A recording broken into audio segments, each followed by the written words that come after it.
పోరలు ఆయనతో ఈ ముచ్చట తెలిసినాక నాయన ఇక నేను కూడా గొర్రెలను మేపుతా అనగలరు ఆయనతో. ఈ అన్న తెలుగు ఉన్నది కాబట్టి మంచి ధైర్యం ఉన్నది కాబట్టి గొప్పోడైండు మళ్ళా.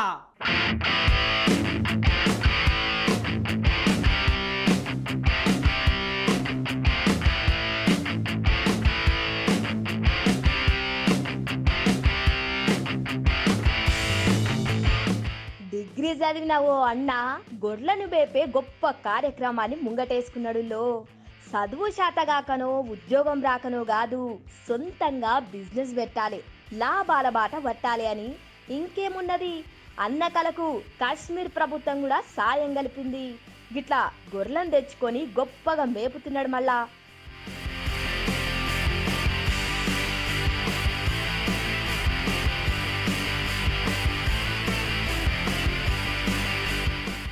చూస్తున్నారు కదా కట్టె పట్టుకొని గొర్రెలను ఎట్లా కొట్టుకోబోతున్నాడో.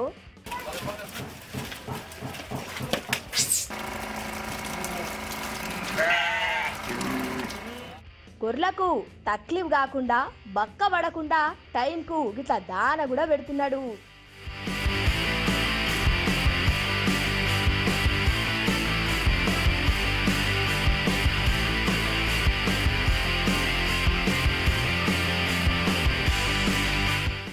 ఇక ధరలు రాగానే లాభాల బాట పడుతున్నాడు.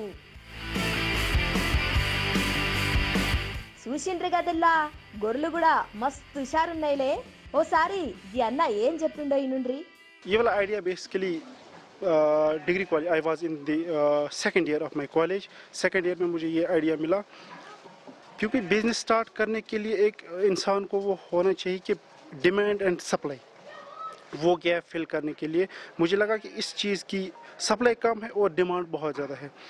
तो मैंने अपने district chief husbandry officer doctor Haider Saeed Haider थे तब हमारे डिस्ट्रिक्ट चीफ हस्बेंड्री ऑफिसर, उनके साथ मुलाकात की. और उसके साथ साथ मुझे टेक्निकल ऑफिसर जो वहाँ के थे डॉक्टर पीरज़ादा अल्ताफ़, उनके साथ उन्होंने एक गाइडेंस मुझे दी, काउंसलिंग की, और they give me the idea of the scheme ISDS integrated sheep development scheme.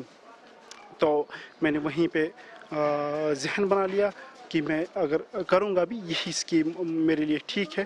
तो वहीं से मेरा ये जहन बन गया. मैंने ये 150 यूज़ का लोला में सबसे पहला और सबसे बड़ा यूनिट जो था वो मैंने किया स्टार्ट. విన్నారు కదా గది కథ. గీ ముచ్చటిన్నోళ్ళంతా ఒక్కటే అనుకొస్తున్నారు.